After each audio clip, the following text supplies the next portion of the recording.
Assalamualaikum warahmatullahi wabarakatuh. Selamat datang di Medialog, tempat di mana kita mengupas kisah-kisah rumah tangga yang penuh warna.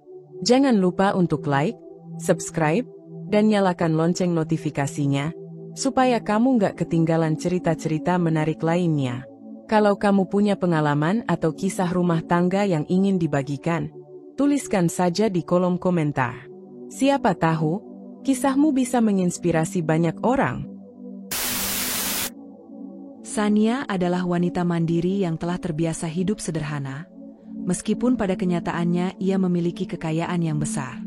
Ia tumbuh dalam keluarga yang menanamkan nilai kerja keras dan rendah hati, membuatnya tak pernah merasa perlu menunjukkan harta atau status sosialnya. Baginya, kehidupan yang tenang dan penuh makna lebih berharga dibanding kemewahan yang hanya sebatas penampilan. Sebaliknya, suaminya, Dimas, berasal dari keluarga yang sangat mengutamakan status sosial dan material. Sejak kecil, Dimas diajarkan bahwa keberhasilan seseorang diukur dari seberapa tinggi kedudukannya di masyarakat dan seberapa besar kekayaannya. Orang tua Dimas, terutama ibunya, sangat selektif dalam menilai pasangan hidup anak-anak mereka. Namun, pernikahan Sania dan Dimas bukanlah sekadar urusan keluarga atau status sosial. Mereka menikah karena cinta. Setidaknya, begitulah yang Dimas yakini. Sania adalah cinta pertamanya sejak SMA. Perempuan yang selama ini selalu ia kagumi dalam diam. Waktu itu, Sania bukan siapa-siapa, hanya gadis sederhana yang pintar dan ramah. Tetapi bagi Dimas, ia adalah seseorang yang spesial. Setelah bertahun-tahun berpisah, takdir mempertemukan mereka kembali. Dimas, yang sudah berkarir di perusahaan keluarganya, merasa impiannya terwujud ketika berhasil melamar Sania. Ia berpikir, menikahi cinta pertamanya akan membuat hidupnya lengkap. Sania pun menerima lamaran itu dengan keyakinan bahwa cinta dan kesederhanaan yang mereka miliki bisa mengatasi segala perbedaan di antara mereka. Namun, setelah pernikahan berlangsung, realitas mulai berbicara. Sania tetap menjalani hidup seperti biasa, bersahaja, tidak boros, dan lebih mementingkan hal-hal esensial daripada kemewahan. Sementara itu, Dimas mulai merasakan tekanan dari keluarganya.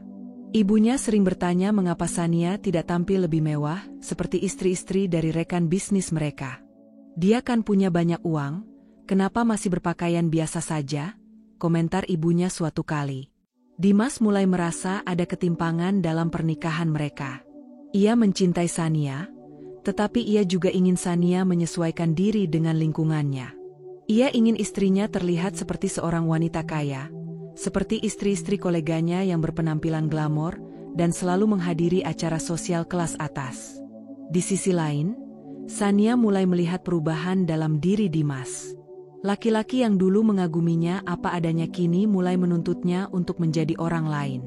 Sania bertanya-tanya, apakah cinta yang mereka bangun cukup kuat untuk bertahan dalam perbedaan nilai hidup yang semakin kentara? Pernikahan mereka masih baru, tetapi perbedaan itu sudah mulai menjadi jurang yang menganga. Sania hanya bisa berharap, Dimas akan tetap melihat dirinya seperti dulu, bukan dari seberapa mahal pakaiannya atau seberapa besar kekayaannya, tetapi dari hati dan ketulusan yang ia berikan dalam hubungan mereka. Sejak hari pertama Sania resmi menjadi menantu di keluarga Dimas, Bu Ajeng sudah menunjukkan ketidaksukaannya dengan cara yang halus tapi menusuk. Perempuan parubaya itu adalah tipe ibu mertua yang peduli dengan citra keluarga. Baginya, status sosial bukan sekadar gengsi, melainkan harga diri yang harus dijaga. Dan sayangnya, dalam pandangannya, Sania tidak memenuhi standar itu. Saat acara keluarga pertama setelah pernikahan, Bu Ajeng langsung melontarkan sindiran tajam di depan para kerabat. Sania ini memang beda, ya. Biasanya kalau jadi menantu keluarga kita, langsung tampil lebih elegan. Tapi ya, mungkin ada yang nyaman tetap sederhana. Senyumnya manis, tapi kata-katanya seperti belati yang menusuk halus. Sania hanya tersenyum tipis. Sudah terbiasa menghadapi orang-orang yang suka mengomentari hidupnya. Namun, Dimas merasa tidak nyaman. Ia tahu ibunya tidak sekadar bercanda, Bu Ajeng memang benar-benar menganggap Sania sebagai anomalinya keluarga mereka. Tidak cukup sampai di situ, setiap kali Sania datang ke rumah mertua, Bu Ajeng selalu menemukan celah untuk menyindir. Sania, kok tasnya itu-itu saja, sih? Kamu kan pasti bisa beli yang lebih bagus. Apa Dimas masih belum kasih kartu kredit, Nak? Atau, ketika Sania datang dengan pakaian kasual saat ada acara kumpul keluarga. Duh, aku kira Sania nggak sempat ganti baju habis belanja di pasar. Ternyata ini memang gaya favoritnya, ya? Di hadapan keluarga besar, Bu Ajeng bisa tersenyum manis. Tetapi Sania tahu betul bahwa setiap kata yang keluar dari mulut mertuanya adalah serangan terselubung. Semua kalimatnya terdengar sopan bagi yang tidak memahami konteksnya. Tapi bagi Sania, itu adalah pengingat bahwa dirinya dianggap tidak selevel. Dimas, di satu sisi, merasa serba salah. Ia tahu ibunya bisa sangat keras dalam menilai orang, tapi ia juga ingin Sania bisa sedikit menyesuaikan diri. Sayang, mungkin sesekali kamu bisa pakai tas atau baju yang lebih, ya, lebih sesuai dengan lingkungan kita, ujar Dimas hati-hati suatu hari. Sania menoleh tajam. Maksudnya lebih mahal? Lebih terlihat mewah? Dimas menggaruk kepalanya yang tidak gatal. Bukan begitu, tapi kamu tahu sendiri kan, Mama selalu melihat penampilan. Sania menghela napas. Ia bukan tidak bisa mengikuti standar keluarga Dimas. Ia hanya tidak mau hidupnya diatur oleh ekspektasi orang lain. Namun, di balik sikap santainya, Sania mulai sadar bahwa pernikahannya bukan hanya soal dirinya dan Dimas. Ada mertua yang selalu mengawasi, siap melontarkan sindiran di setiap kesempatan. Dan pertanyaannya kini, sampai kapan ia harus bertahan dalam situasi ini? Seiring berjalannya waktu, Dimas semakin sering berubah sikap. Ia yang dulu selalu berusaha memahami Sania, kini mulai sering terpengaruh oleh ibunya. Nasihat-nasihat halus Bu Ajeng yang terkesan, demi kebaikan keluarga, perlahan-lahan meresap ke dalam pikirannya. Sania itu baik, tapi apa cukup untuk mendampingimu dalam kehidupan sosial kita? Ujar Bu Ajeng suatu malam, saat Dimas pulang sendirian ke rumah orang tuanya. Dimas hanya diam. Ia mencintai Sania, tapi ibunya selalu mengingatkannya bahwa pernikahan bukan sekadar soal cinta. Ada status, ada gengsi, ada lingkungan yang harus dijaga.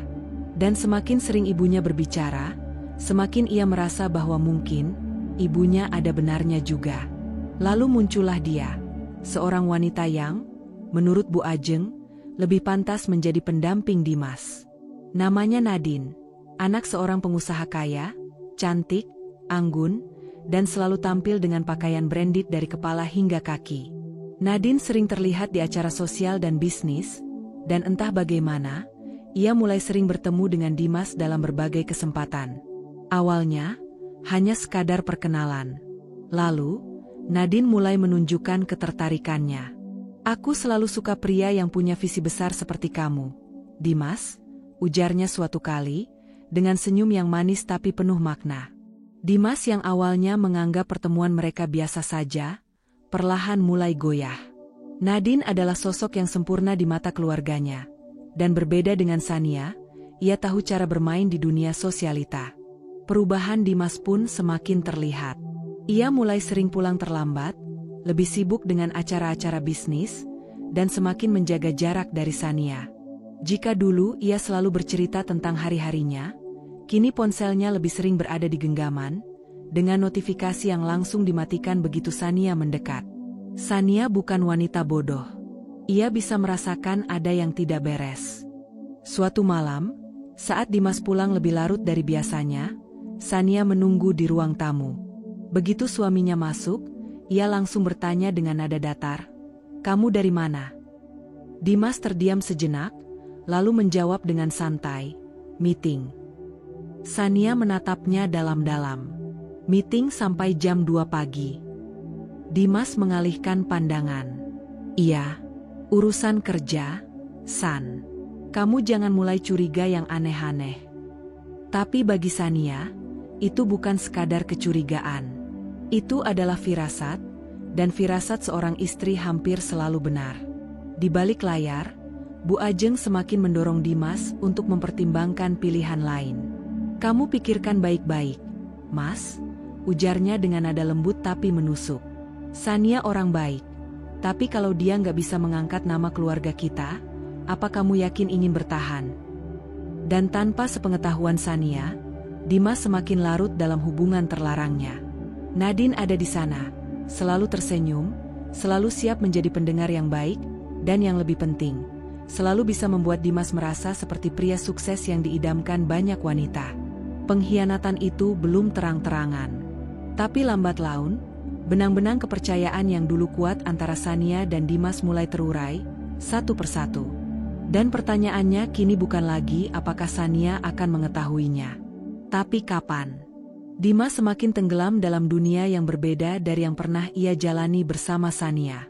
Jika dulu ia mengagumi kesederhanaan istrinya, kini ia mulai melihatnya sebagai sesuatu yang membosankan. Di sisi lain, ada Stefani, wanita yang seperti datang dari dunia yang selama ini diimpikan oleh keluarganya.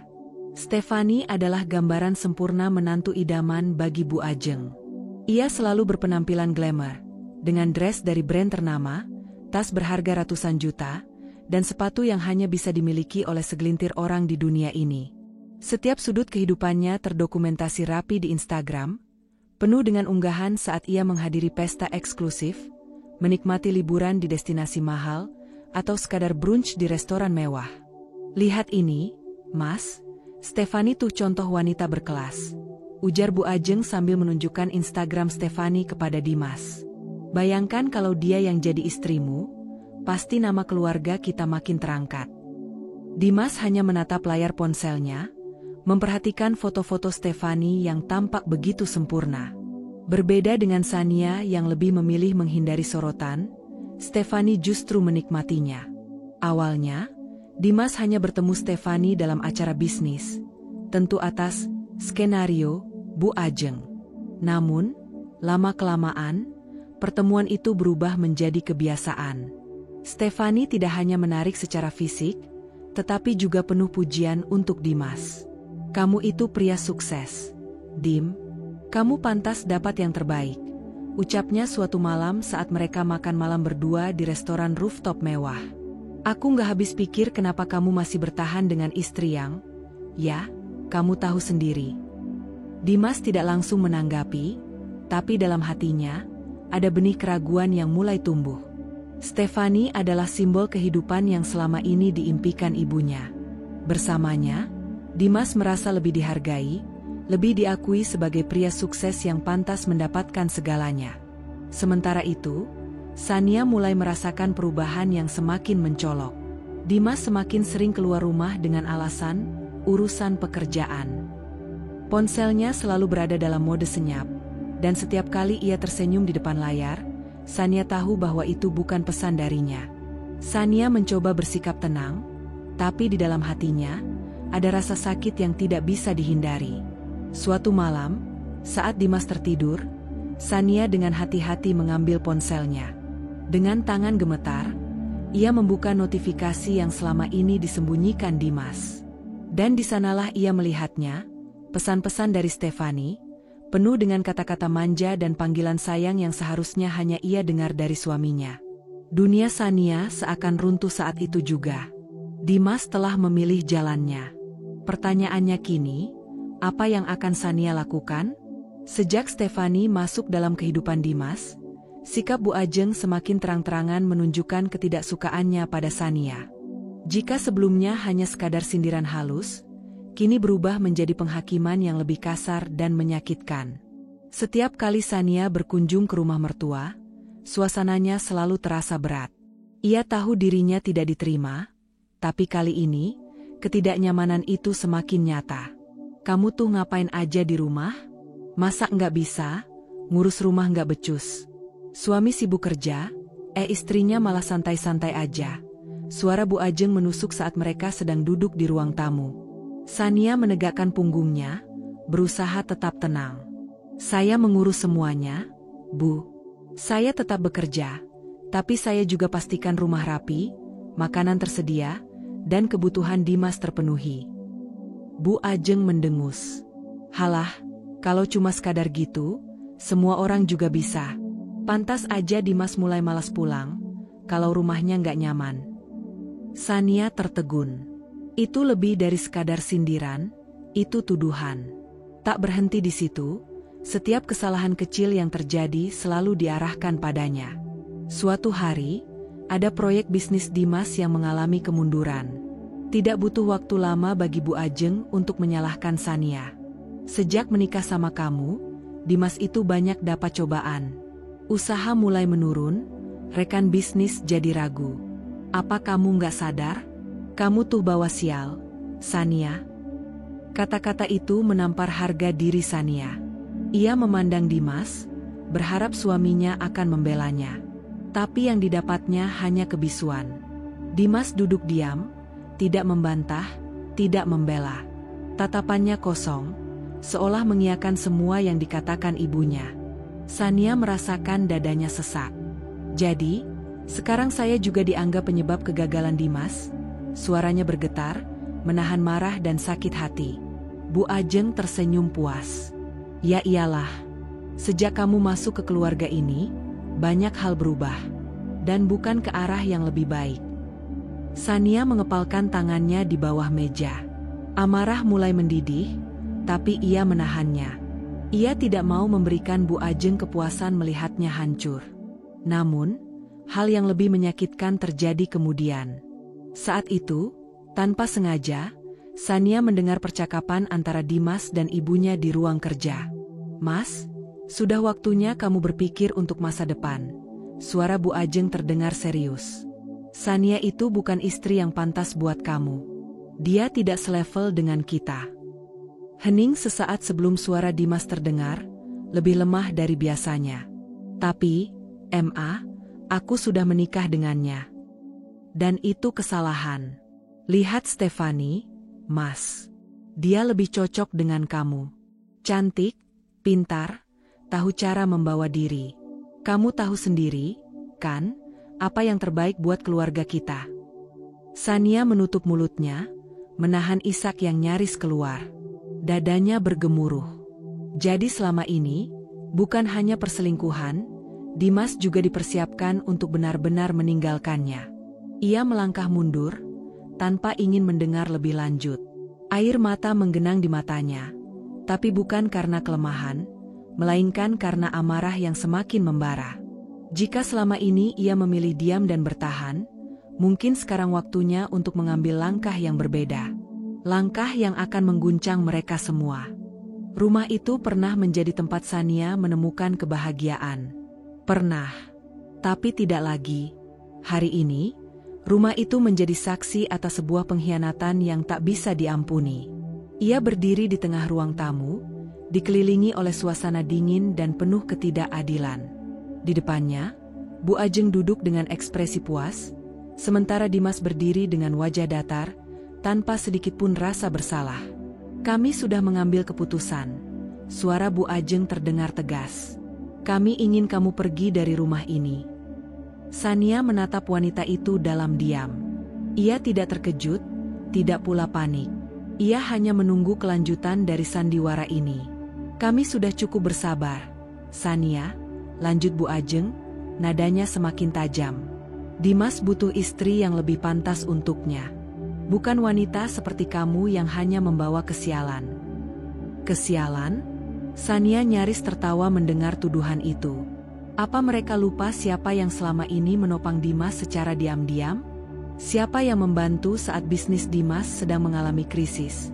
Tanpa mereka sadari, namun, ia memilih diam. Dimas akhirnya angkat bicara, suaranya terdengar berat tapi tak ragu. Aku sudah menyiapkan surat cerai. Ia menyodorkan selembar kertas ke arah Sania. Tolong tanda tangani. Sania menatap surat itu. Sebuah lembaran putih yang berisi akhir dari hubungan mereka. Akhir dari semua janji yang dulu diucapkan dengan cinta. Ia mengangkat pandangannya ke arah Dimas, mencoba mencari sedikit penyesalan di matanya. Tapi yang ia temukan hanyalah kebekuan. Jadi ini keputusanmu? Sania bertanya, suaranya tetap tenang. Dimas mengangguk. Aku harap kamu bisa menerima ini dengan lapang dada. Sania menekan dadanya yang terasa sesak. Lapang dada? Setelah semua yang mereka lalui bersama, setelah semua pengorbanan yang ia lakukan, Dimas berharap ia menerimanya dengan lapang dada. Ia tersenyum tipis, sinis. "Kalian tidak perlu memaksa," katanya akhirnya, matanya menatap lurus ke arah Bu Ajeng. "Aku akan pergi." Bu Ajeng menegakkan punggungnya dengan angkuh. "Bagus. Kamu memang seharusnya sadar diri sejak awal." Dimas tampak menghela napas lega. Mungkin ia berpikir Sania akan menangis, mengemis, atau membuat keributan. Tapi yang ia dapatkan justru sesuatu yang lebih mengganggu, ketenangan yang begitu menusuk. Sania berbalik, melangkah menuju kamar yang pernah menjadi tempatnya berbagi suka dan duka bersama Dimas. Dengan gerakan tenang, ia membuka lemari dan mengambil koper kecil yang sudah ia siapkan beberapa hari terakhir, seolah ia telah meramalkan akhir dari kisah ini. Ia berjalan menuju pintu, namun sebelum keluar, ia mendengar bisikan lirih dari Bu Ajeng. "Sekarang kita bisa segera meresmikan pernikahan Dimas dan Stefani," ujar wanita itu penuh kemenangan. "Akhirnya keluarga kita akan mendapatkan menantu yang lebih layak." Sania berhenti sejenak. Ia menoleh sedikit, menatap mereka dengan senyum samar. "Semoga bahagia dengan pilihan kalian," katanya pelan, lalu melangkah keluar tanpa menoleh lagi. Mereka mengira mereka telah menang. Mereka mengira Sania pergi dengan tangan kosong. Tapi mereka salah. Sania pergi dengan kepala tegak. Dan di dalam dirinya, ia menyimpan sebuah rahasia besar. Sebuah rahasia yang, suatu hari nanti, akan mengguncang mereka semua. Setelah perpisahan itu, kehidupan Dimas dan Sania berjalan di jalur yang berbeda. Dimas merasa lega. Ia kini memiliki kehidupan yang selama ini diimpikannya. Istri baru yang lebih berkelas, penuh gaya, dan dianggap lebih cocok dengan status sosialnya. Pernikahannya dengan Stefani dirayakan dengan mewah, dengan pesta besar yang dipenuhi tamu dari kalangan atas. Semua orang memuji kecantikan dan pesona Stefani. Di sisi lain, Sania memilih pergi tanpa banyak kata. Ia tidak mengumumkan kepedihannya, tidak mengumbar kisahnya. Yang orang tahu, ia hanya menghilang dari kehidupan Dimas tanpa jejak. Awalnya, Dimas merasa kehidupannya sempurna. Stefani selalu tampil menawan, Instagramnya dipenuhi foto-foto mereka berlibur di tempat eksotis, makan malam di restoran mahal, dan memakai barang-barang bermerek. Ibu Dimas, Bu Ajeng, juga terlihat puas. Akhirnya, menantu impiannya telah resmi menjadi bagian dari keluarga mereka. Namun, kebahagiaan itu perlahan mulai retak. Stefani adalah wanita yang memuja kemewahan. Jika dulu Dimas mengeluhkan Sania yang hidup terlalu sederhana, kini ia dihadapkan pada istri yang justru terlalu berlebihan. Hanya dalam beberapa bulan, pengeluaran mereka melonjak drastis. "Sayang, aku mau tas keluaran terbaru dari Paris," kata Stefani suatu malam, sembari menyodorkan ponselnya ke arah Dimas. "Harganya cuma 100 juta. Nggak mahal, kan?" Dimas hampir tersedak. "Cuma 100 juta? Stefani tertawa kecil. "Sayang, kita ini pasangan kelas atas. Masa pakai barang murahan?" Awalnya, Dimas menuruti permintaannya. Ia membelikan semua yang diinginkan Stefani. Perhiasan, pakaian mahal, perjalanan ke luar negeri. Tapi semakin lama, semakin ia sadar bahwa Stefani tidak pernah puas. Yang lebih mengganggu, Stefani tidak pernah benar-benar peduli pada Dimas. Saat Dimas pulang larut malam karena pekerjaan, Sania dulu selalu menyiapkan makan malam untuknya. Tapi Stefani, ia bahkan tidak peduli apakah Dimas pulang atau tidak. "Kamu pulang telat? Ya udah, aku udah makan di luar sama teman-teman," katanya tanpa menoleh dari layar ponselnya.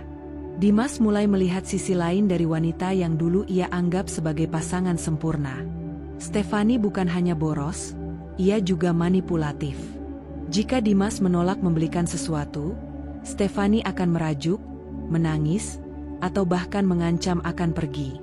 "Kamu nggak cinta aku lagi, ya?" katanya suatu malam dengan mata berkaca-kaca. "Kalau kamu nggak mau bahagiain aku, mungkin aku salah pilih suami." Dan seperti orang bodoh, Dimas selalu luluh. Namun, suatu hari, sesuatu terjadi yang membuatnya benar-benar mulai mempertanyakan segalanya. Saat sedang memeriksa laporan keuangan bisnisnya, Dimas terkejut melihat saldo rekening pribadinya jauh lebih rendah dari yang seharusnya. Ia menelusuri transaksi yang terjadi dan menemukan jumlah besar yang terus-menerus ditransfer ke rekening pribadi Stefani. Matanya membelalak. Tanpa pikir panjang, ia segera mencari Stefani yang saat itu sedang duduk santai di sofa, menggulir layar ponselnya dengan santai. "Kamu pakai uangku buat apa aja?" tanyanya dengan nada dingin. Stefani mengangkat alisnya, tampak tidak peduli. "Buat keperluan aku, lah. Kamu kan suami aku, wajar dong kasih aku uang." "Ini bukan kasih uang. Ini menguras rekening." Stefani mendesah, meletakkan ponselnya dan menatap Dimas dengan ekspresi sebal. "Dimas, kamu tuh aneh deh. Kita ini pasangan high class. Uang segitu buat apa dipermasalahin? Kamu kan laki-laki, tugas kamu nyari duit, tugas aku menikmati." Dimas merasakan sesuatu dalam dirinya runtuh. Dulu, ia meninggalkan Sania karena menganggapnya terlalu sederhana, terlalu biasa. Kini, ia terjebak dalam pernikahan yang terasa lebih seperti transaksi bisnis daripada hubungan yang tulus.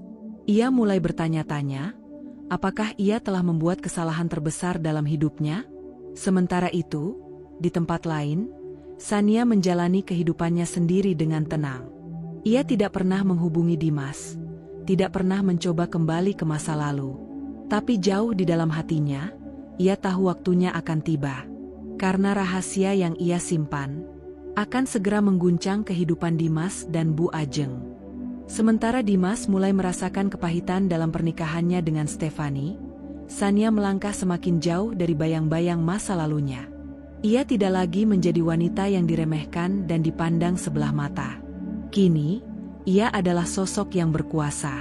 Namun, kekuasaannya tidak terlihat secara kasat mata.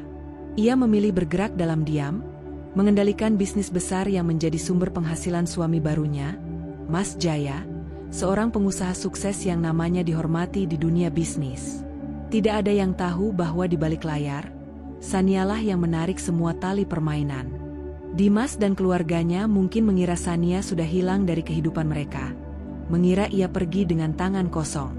Tapi mereka tidak tahu bahwa tangan yang sama kini menggenggam sesuatu yang jauh lebih berharga.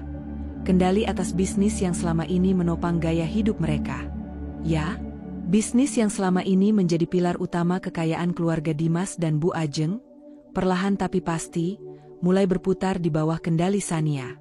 Mas Jaya mempercayai istrinya sepenuhnya. Ia tahu betapa cerdasnya Sania, betapa tajam insting bisnisnya. Oleh karena itu, ia tidak ragu memberikan sebagian besar keputusan perusahaan kepadanya. "Bagaimana menurutmu, sayang?" tanya Mas Jaya suatu malam saat mereka tengah berdiskusi di ruang kerja mereka yang elegan.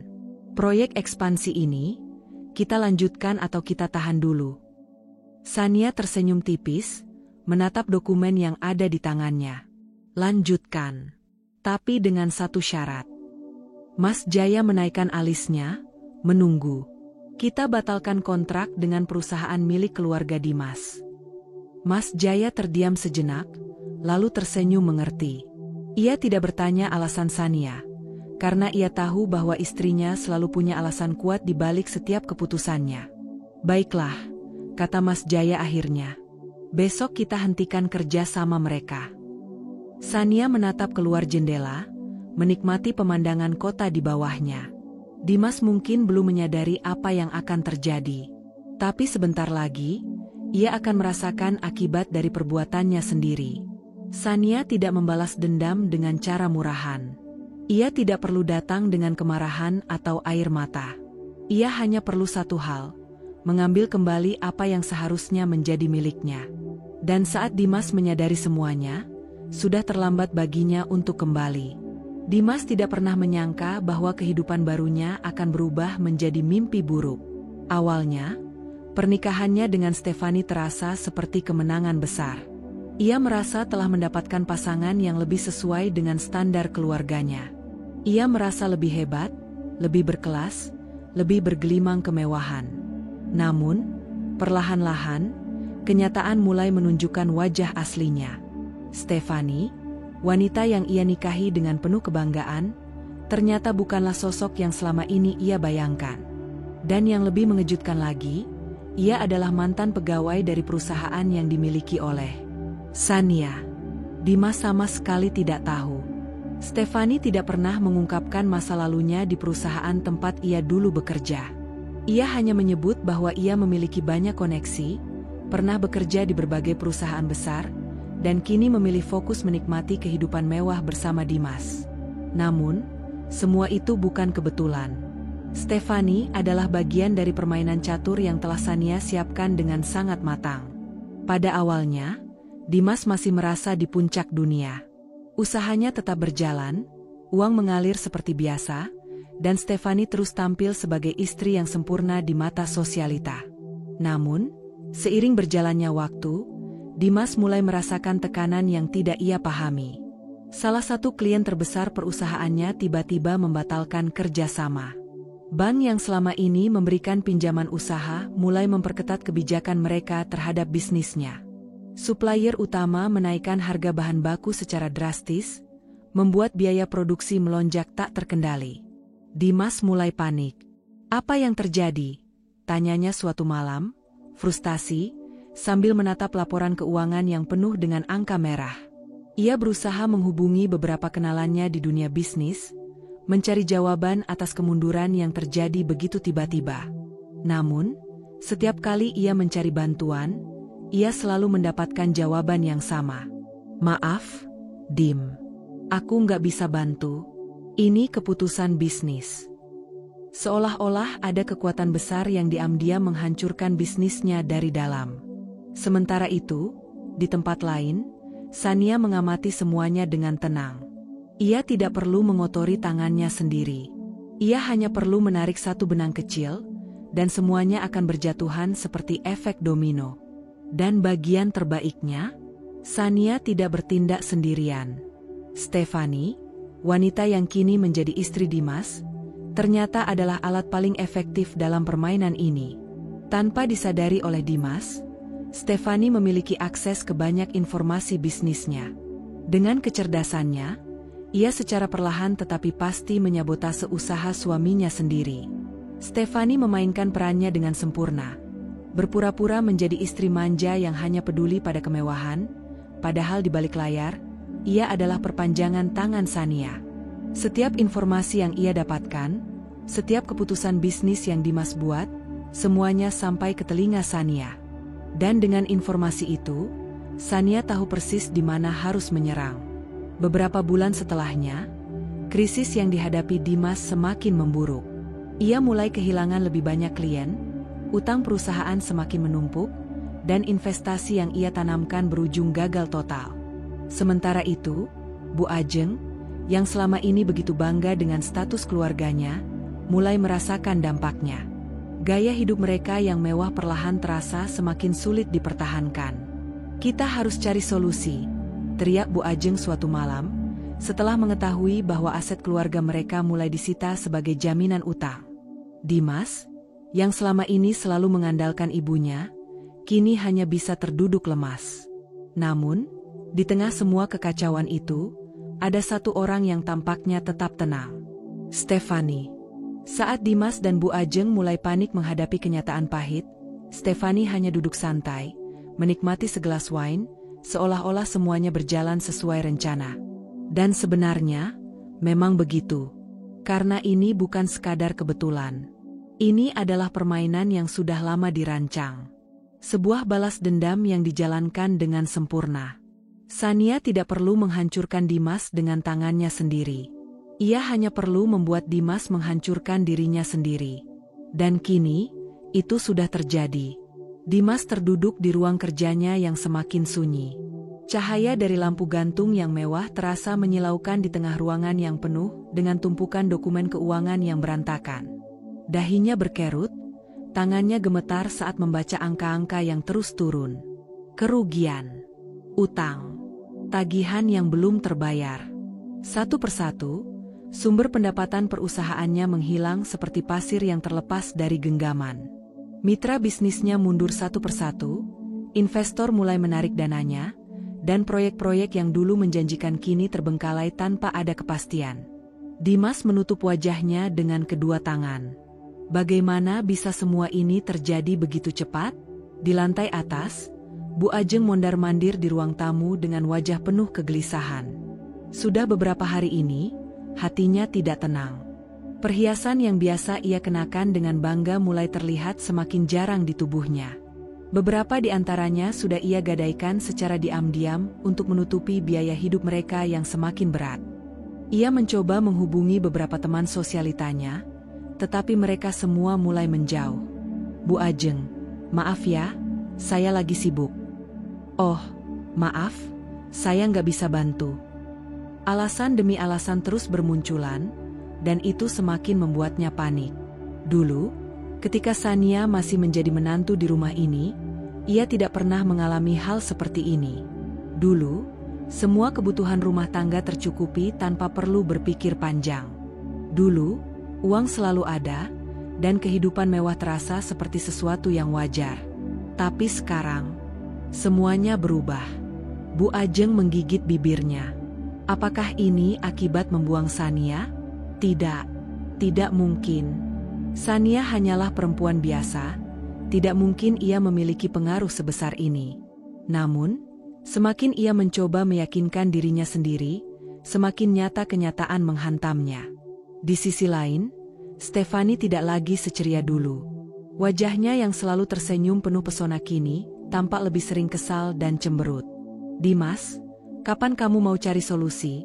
Tanyanya dengan suara tajam. Dimas menghela napas panjang. Aku sudah mencoba, sayang. Tapi situasinya lebih buruk dari yang aku kira. Stefani melipat tangan di dada. Kalau begini terus, kita bisa bangkrut. Kamu tahu kan, aku nggak bisa hidup tanpa kenyamanan. Dimas meremas rambutnya, frustasi. Ia tahu Stefani bukan tipe wanita yang tahan hidup dalam kesulitan. Sejak awal, Stefani terbiasa dengan kemewahan. Dan jika kemewahan itu hilang, ia tidak akan ragu untuk meninggalkannya. Aku akan cari jalan keluar, kata Dimas, meski dalam hatinya, ia sendiri tidak yakin bagaimana caranya. Stefani mendengus dan berbalik, meninggalkan Dimas sendirian dengan pikirannya yang berkecamuk. Beberapa hari kemudian, situasi semakin memburuk. Tagihan listrik menumpuk. Para pekerja mulai menuntut gaji yang tertunda. Rumah megah yang dulu menjadi kebanggaan keluarga mulai terasa seperti beban yang sulit dipertahankan. Dan saat itulah, kabar buruk yang paling mereka takuti akhirnya datang. Salah satu bank tempat mereka berutang secara resmi mengirimkan surat peringatan terakhir. Jika mereka tidak melunasi tunggakan dalam waktu dekat, aset mereka akan disita. Bu Ajeng menjerit histeris, menangis sejadi-jadinya.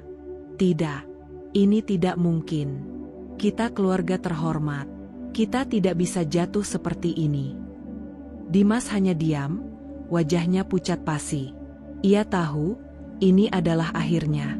Dan yang lebih menyakitkan lagi, ia mulai sadar bahwa Sania pasti ada di balik semua ini.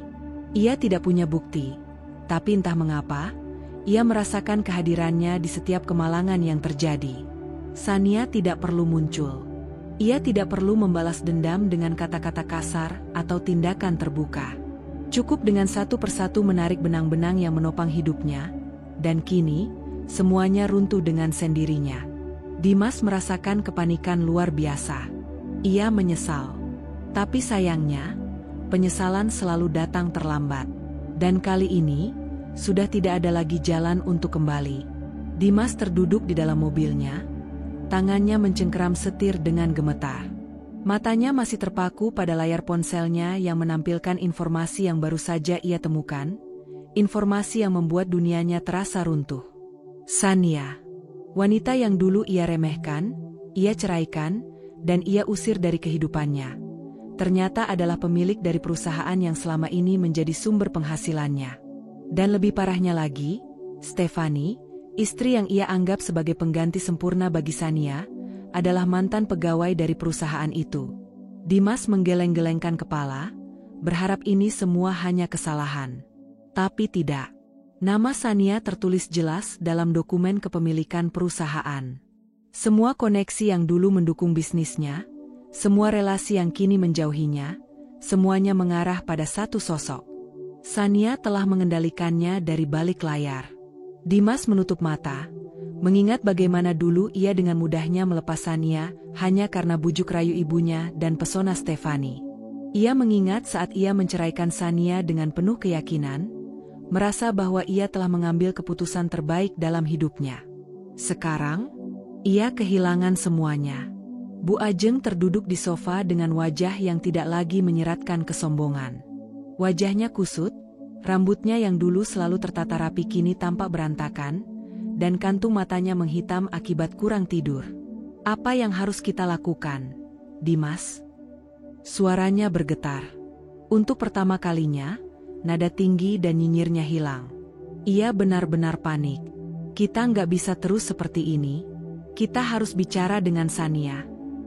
Dimas hanya diam.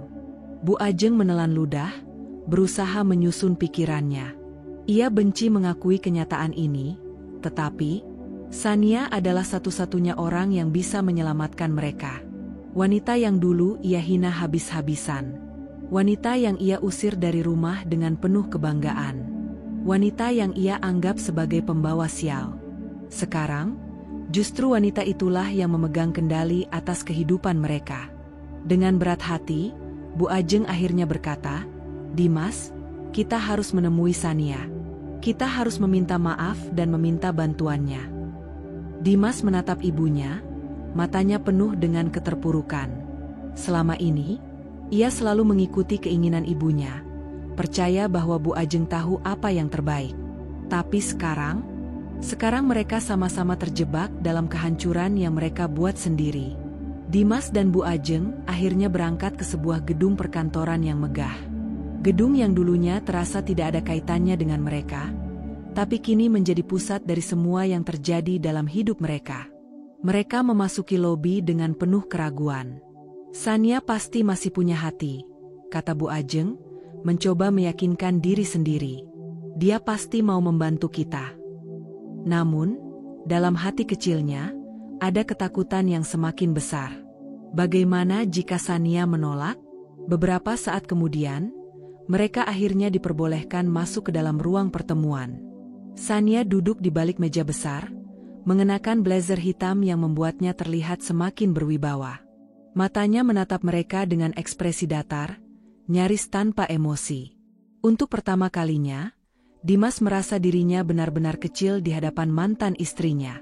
"Sania," Bu Ajenglah yang pertama kali angkat bicara.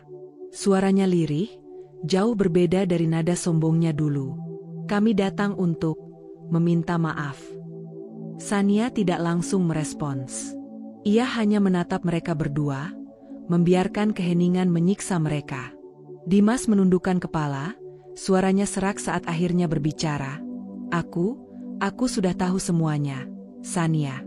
Aku tahu kamu adalah pemilik perusahaan ini. Aku tahu kamu, yang selama ini mengendalikan semuanya." Ia menarik napas dalam-dalam sebelum melanjutkan, "Aku menyesal. Aku bodoh. Aku tidak pernah menyadari betapa berharganya kamu sampai aku kehilangan segalanya." Sania masih diam, tetapi ada sedikit senyum tipis di sudut bibirnya. Bukan senyum bahagia, melainkan senyum yang penuh arti. Bu Ajeng mencoba mendekat, air mata menggenang di matanya. "Sania, kamu tahu aku dulu memang keras kepala, tapi aku hanya ingin yang terbaik untuk Dimas." Sania akhirnya menyandarkan tubuhnya ke kursi, lalu tertawa kecil. "Yang terbaik untuk Dimas." Sania mengulangi kata-kata itu dengan nada sinis. "Lucu sekali. Apa yang terbaik untuknya? Menyingkirkan istrinya yang selalu mendukungnya? Membuangnya seperti sampah hanya karena dia tidak sesuai dengan standar sosialmu?" Bu Ajeng terdiam. "Dan sekarang, setelah kalian kehilangan semuanya, kalian baru sadar betapa berharganya aku." Lanjut Sania, matanya menatap tajam ke arah mereka. Dimas menggigit bibirnya, merasa dadanya semakin sesak. Berikan kami satu kesempatan lagi, Sania, katanya penuh harap. Aku janji akan memperbaiki semuanya. Sania menatapnya lama, lalu akhirnya berkata dengan suara dingin, kesempatan itu sudah kamu sia-siakan, Dimas. Dan aku bukan wanita yang akan memberikan kesempatan kedua dengan mudah. Keheningan kembali menyelimuti ruangan. Dimas merasa tubuhnya semakin berat. Untuk pertama kalinya dalam hidupnya, ia benar-benar merasakan rasa kehilangan yang sesungguhnya. Dan lebih menyakitkan lagi, ia sadar bahwa kali ini, tidak ada jalan untuk kembali. Dimas menatap Sania dengan penuh harap, mencari setitik belas kasihan di wajah mantan istrinya. Begitu pula dengan Bu Ajeng, yang kini terlihat jauh berbeda dari wanita angkuh yang dulu selalu meremehkan Sania. Namun, yang mereka dapatkan hanyalah senyum tipis, dingin, dan penuh arti. Sania sudah tidak peduli lagi. Jadi, kalian datang ke sini berharap aku akan menolong kalian. Sania menyilangkan tangannya, tatapannya begitu tenang, tetapi menusuk. Dimas mengangguk pelan. Aku tahu aku salah. Aku tahu aku bodoh karena telah membiarkanmu pergi. Aku menyesal, Sania.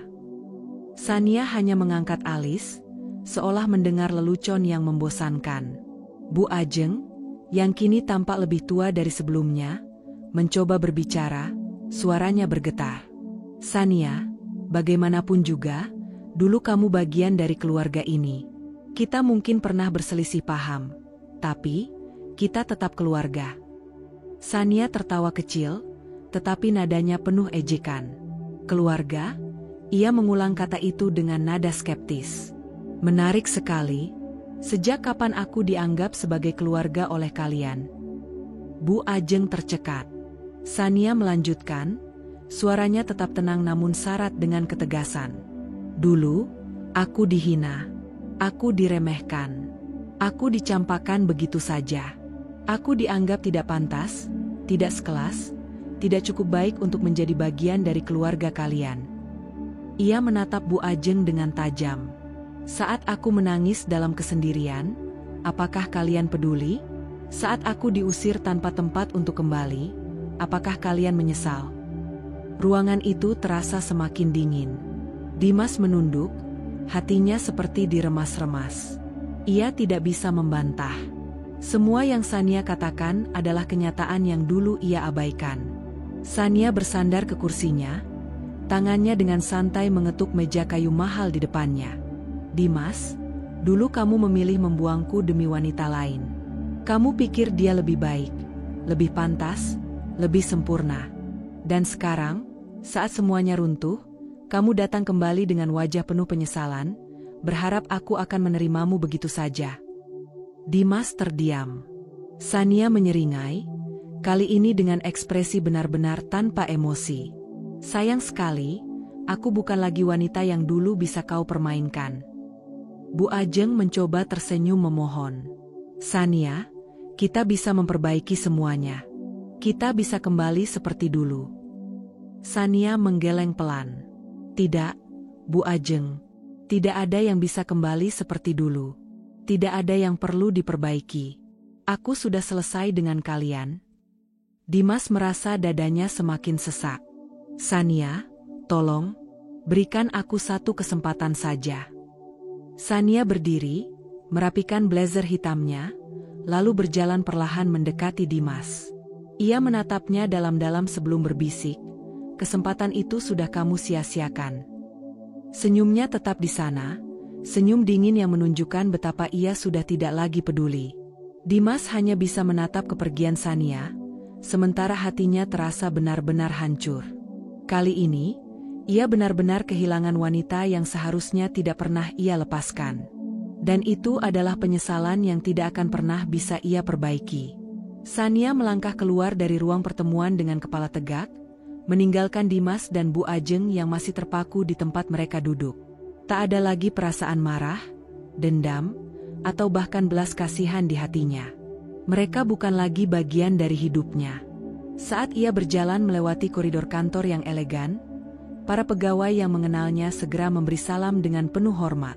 Sania membalasnya dengan anggukan dan senyuman hangat. Ini adalah hidupnya sekarang. Hidup yang telah ia bangun sendiri, tanpa ketergantungan pada siapapun. Sesampainya di ruangannya, ia menatap pemandangan kota dari balik jendela besar di belakang meja kerjanya. Langit sore terlihat begitu indah, seolah mencerminkan kedamaian yang kini memenuhi hatinya. Sania telah mencapai puncak kesuksesannya, dan tidak ada satupun bayang-bayang masa lalu yang bisa menariknya kembali. Hidup baru, kebahagiaan baru.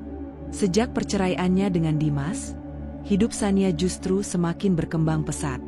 Bisnis yang selama ini ia kelola diam-diam kini melesat jauh lebih besar.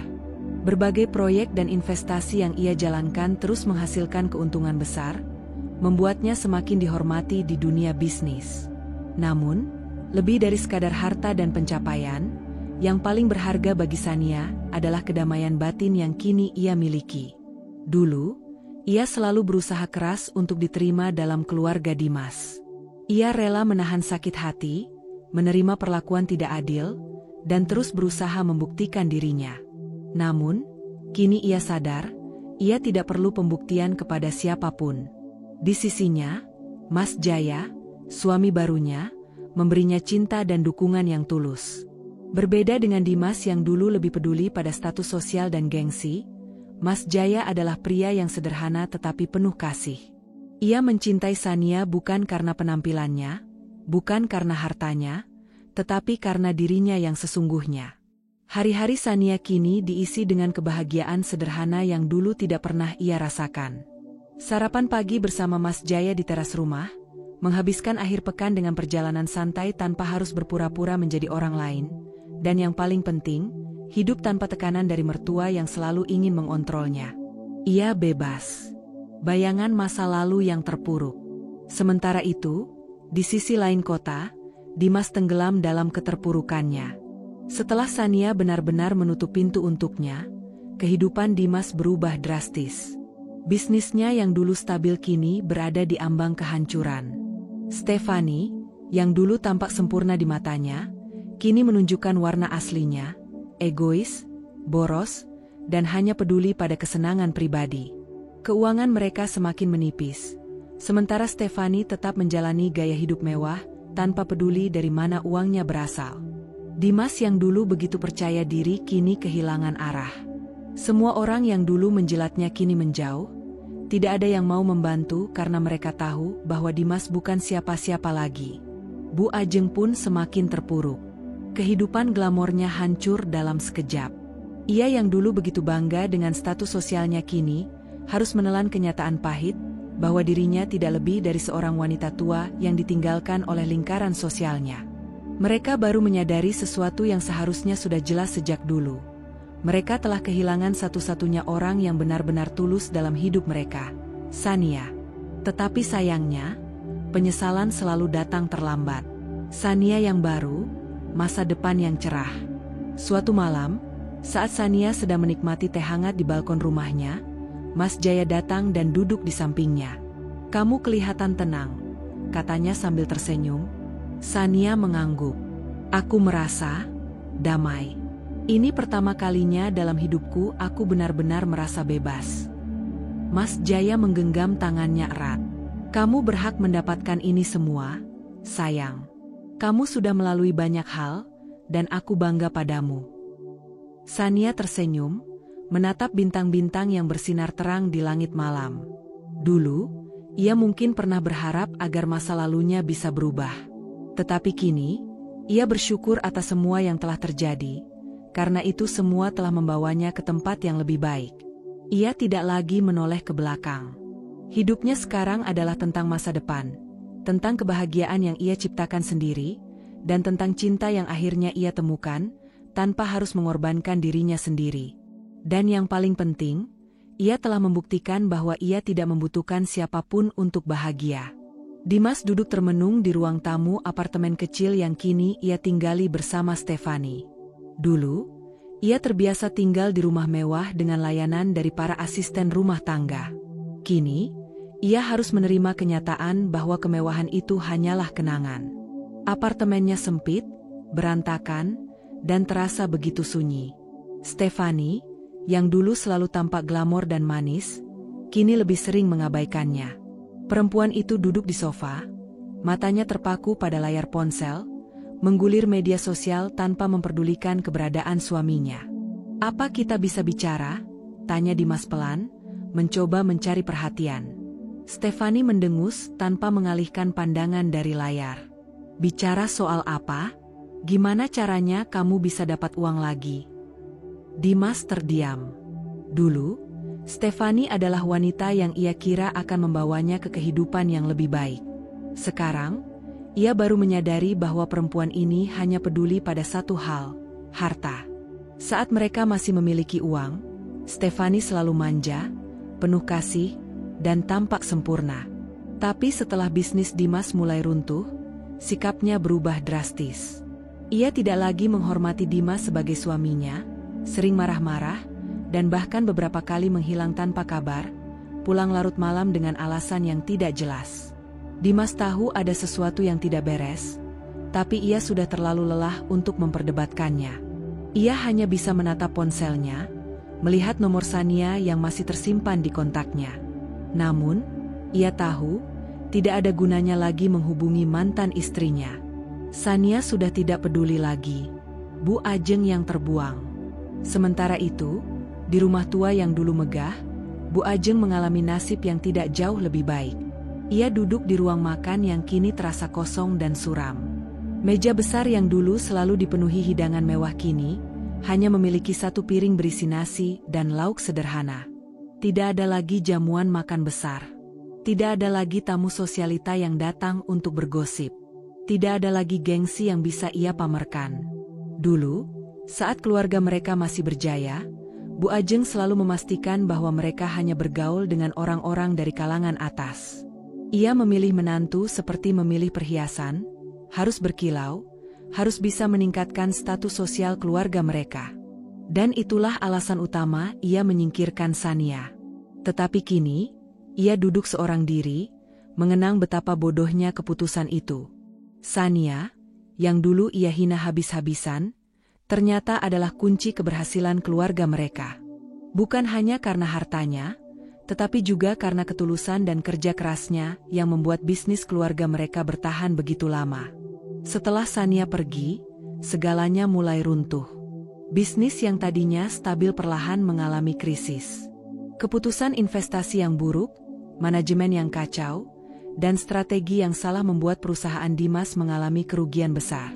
Yang lebih menyakitkan, mereka akhirnya mengetahui bahwa banyak proyek bisnis yang selama ini menopang keuangan mereka ternyata memiliki koneksi dengan perusahaan yang dikendalikan oleh Sania sendiri. Sania tidak pernah melakukan pembalasan secara langsung. Ia tidak perlu berteriak atau merusak nama baik mereka secara terang-terangan. Yang ia lakukan hanyalah menarik semua fasilitas yang selama ini diam-diam ia berikan. Dan tanpa bantuan itu, Dimas dan Bu Ajeng jatuh dalam jurang kehancuran. Penghinaan dari Stefani. Suatu malam, Dimas pulang lebih awal setelah gagal mencari pekerjaan. Sejak bisnisnya hancur, ia mencoba melamar di beberapa perusahaan, tapi semuanya berujung pada satu jawaban. "Maaf, kami tidak bisa menerima Anda saat ini." Tentu saja. Siapa yang mau mempekerjakan seseorang yang dikenal karena kebangkrutannya? Saat ia masuk ke apartemen, ia melihat Stefani sedang berbicara dengan seseorang di telepon. "Kamu serius? Aku nggak bisa terus hidup kayak gini, tahu? Aku butuh pria yang bisa menjamin hidupku, bukan yang malah bikin aku jatuh miskin." Suara Stefani terdengar tajam, penuh kejengkelan. Dimas terdiam di depan pintu. Stefani tertawa kecil. "Iya, aku juga berpikir untuk pisah. Lagian, Dimas udah nggak ada gunanya lagi. Cuma sisa beban." Darah Dimas berdesir. Tangannya gemetar saat mendengar kalimat itu. Stefani menoleh dan terkejut melihat Dimas berdiri di sana. Alih-alih merasa bersalah, perempuan itu hanya mengangkat bahu. "Oh, kamu dengar, ya?" katanya tanpa rasa bersalah. Dimas mencoba mengendalikan emosinya. "Stefani, kamu serius mau ninggalin aku?" Stefani mendecakkan lidah. "Dimas, Kamu pikir aku akan bertahan hidup seperti ini selamanya? Aku butuh pria yang bisa memberiku kenyamanan. Kamu dulu menjanjikan kehidupan mewah, tapi lihat kita sekarang. Aku nggak mau buang-buang waktu lagi. Dimas menelan ludah, dadanya terasa sesak. Jadi selama ini, kamu cuma cari uangku. Stefani tertawa sinis. Dimas, kamu benar-benar naif. Ya? Kamu pikir aku menikah denganmu karena cinta? Aku menikah karena kamu punya uang. Sekarang kamu miskin, buat apa aku bertahan? Dimas tidak bisa berkata-kata. Matanya berkaca-kaca, tapi ia tidak mau menangis di depan wanita ini. Stefani mengambil tasnya dan berjalan ke pintu. Sebelum pergi, ia menoleh dan menatap Dimas dengan ekspresi meremehkan. Mungkin sekarang kamu tahu gimana rasanya dikhianati, ya? Kemudian, pintu apartemen tertutup. Dimas ditinggalkan sendirian, di tengah kehancuran yang ia ciptakan sendiri. Akhir dari keangkuhan. Beberapa minggu setelah itu, Bu Ajeng terpaksa menjual rumah mewahnya untuk melunasi sebagian utang keluarga. Ia kini tinggal di rumah sederhana di pinggiran kota, jauh dari kehidupan mewah yang dulu ia banggakan. Sementara itu, Dimas berusaha mencari pekerjaan, tetapi dunia bisnis telah melupakannya. Ia bukan siapa-siapa lagi. Duduk sendirian di bangku taman, Dimas menatap langit sore yang perlahan berubah menjadi gelap. Dalam hatinya, hanya ada satu pemikiran. Seandainya ia tidak pernah meninggalkan Sania. Seandainya ia bertahan dengan wanita yang benar-benar mencintainya, yang selalu mendukungnya dalam suka dan duka. Tetapi, penyesalan tidak bisa mengubah masa lalu. Sania kini hidup bahagia, dan ia hanya bisa meratapi kesalahannya yang tidak akan pernah bisa ia perbaiki.